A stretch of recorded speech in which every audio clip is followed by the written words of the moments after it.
Балам, әке, осы TikTok деген дүние бар, сол жерде адамдар бір ыңғайсыз жағдайлар, балалар ыңғайсыз видеолар салады, бейне контенттер көбейіп кетті, ата-анасына торпен ұрған деген сияқты күлкілі мазақ болып жатыр. Кейбір кезде дінге де тиіп кетіп жатыр, дәстүрімізге деп. Осыны қолға алыңызшы деп сұранғаннан кейін әбден ойланып жүрдім біраз уақыт. Қаншалықты кіріп те көрдім, телефоныма жүктеп сөйтсем, барлығы жаңағы ән мен күй сауық сайран екен, бірақ соның ішіне енді мен қалай көрінем деген ой болды. Мен отырып алып тек қана бірыңғай бәрің өлесің деп уағыз айтқанда мүмкін бұндай контент, бұндай оқырман жиналмас па еді, жастар келмес пе еді.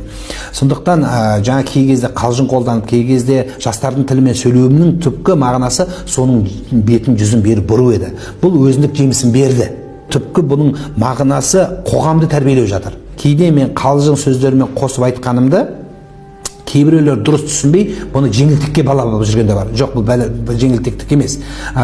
Ұрыса бергеннен не өзгерді? Айғайлай бергеннен не өзгерді? Бәрі сол баяғы таяқ. Сондықтан мен айтқан болар едім, заманына сай болу керек деп есептеймін.